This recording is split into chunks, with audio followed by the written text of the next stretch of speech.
Sebagai wapres ini jelas melanggar undang-undang, melanggar etika, melanggar segala macam karena dia SMA aja kagak lulus. Kedua, pelanga-pelongo, matanya mata orang narkoba, otaknya nggak ada, tapi lewat Sirekap bisa membuat Prabowo terpaksa bahwa dia sebagai wapres. Apa hasil dia sebagai wapres? Nggak ada. Apa kemampuan dia sebagai wapres? Nggak ada.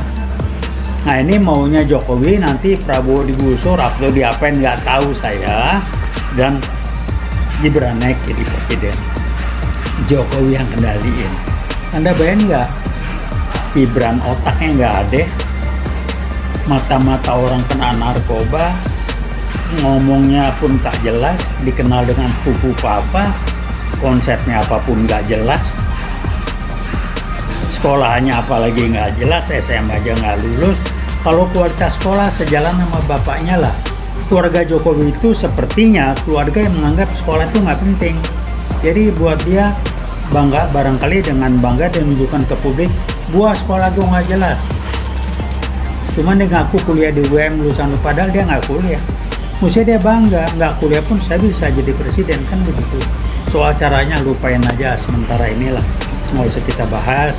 Tapi pelajaran buat bangsa ini nanti, generasi yang akan datang 10 tahun mendatang dan selanjutnya, generasi muda kita akan belajar bahwa pernah ada satu periode di kita yang dipimpin oleh presiden yang nggak jelas, dengan permainan lewat Sirekap yang isinya PKI gaya baru semua, yang lewat reformasi 98 Pak Harto dijatuhkan.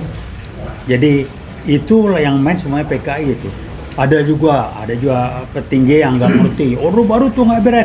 Orang yang menyalahkan Orde Baru, orang yang anti Orde Baru adalah orang yang dipapari PKI atau dia PKI. Karena Orde Baru menghancurkan PKI, Pak Harto tuh menghancurkan PKI. Reformasi itu PKI yang main, kita nggak sadar. Apa jadinya? Saya udah bilang hati-hati reformasi, hati-hati. Saya nggak ikut reformasi, hanya saya kalah suara. Tapi terus terang saya katakan, mari kita belajar. PKI ini bermain dengan gaya barunya itu untuk bisa tampil dan bisa.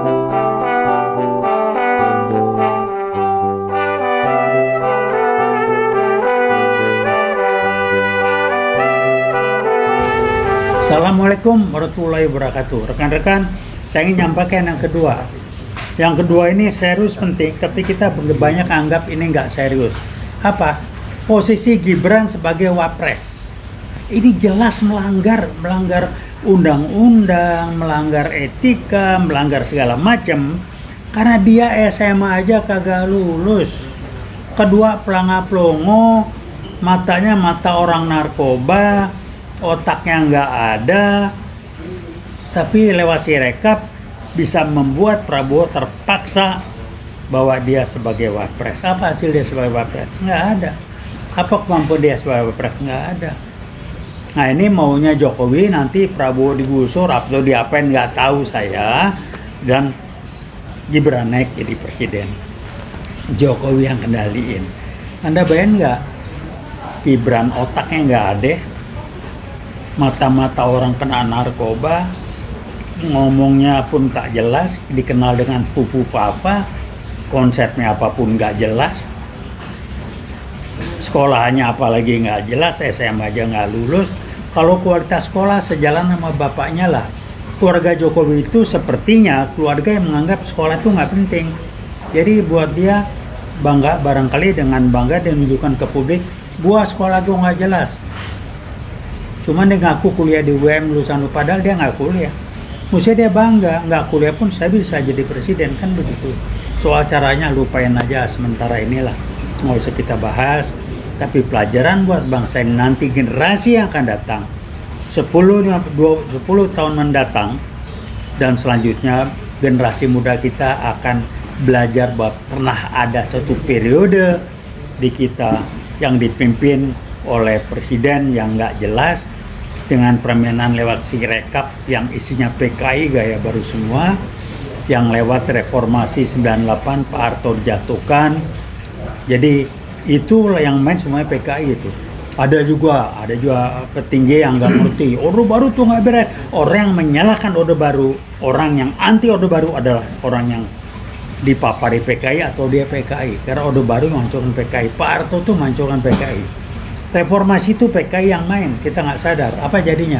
Saya udah bilang hati-hati reformasi, hati-hati. Saya nggak ikut reformasi, hanya saya kalah suara. Tapi terus terang saya katakan, mari kita belajar.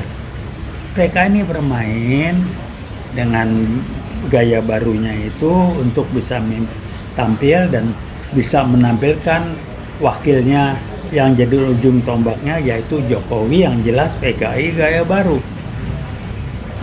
Jadi kembali saya ingatkan, tolong dicatat omongan dia sebagai presiden yang mengeluarkan Kepres nggak salah nomor 8 tahun 2000 berapa ya, 14 apa, mengatakan, saya ulangi lagi berkali-kali, dalam G30 65 PKI adalah korban. Dia lahir aja belum kali. Kalau lahir masih umur berapa dia? Saya ngalamin PKI itu kayak apa tahun 65, 66 dan sebelumnya itu. Jadi udahlah ya, saya ngalamin. Nah rekan-rekan, saya mengingatkan kembali dan saya menyampaikan sesuai dengan tugas, tanggung jawab dan moral saya memberitahukan pada Anda, hati-hati PKI gaya baru 65 66 dia dihancurkan, dan lewat reformasi 98 dengan menjatuhkan Parto, menjelek-jelekan Orde Baru segala macam, pada yang membangun bangsa ini sekarang adalah setelah PKI dihancurkan oleh Parto dengan Orde Barunya. Cek dari sisi ekonomi, cek dari kemajuan bangsa ini. Nah sekarang ada rekan kita, tokoh kita Purbaya dengan presiden kita Prabowo, kita dukung penuh. Semoga Pak Prabowo, saya kenal baik beliau, dia tidak maling, tidak nipu, tidak macam-macam, tidak jual negara. Dia bukan orang yang kelas begitu. Purbaya pun demikian. Makanya kita harus dukung penuh, dan orang akan datang dengan untuk melakukan gambaran negatif ke Prabowo karena dia dipapari oleh PKI gaya baru, atau dia bagian dan atau kepanjangan dari PKI gaya baru untuk menjatuhkan Prabowo. UIWOT siap turun ke jalan, UIWOT siap bergerak lagi kalau memang diperlukan. Sementara kita lewat podcast ini, lewat media sosial, kita terus bergerak, tidak akan pernah diam. Veritas, probitas, justisia. Terima kasih. Wassalamualaikum warahmatullahi wabarakatuh.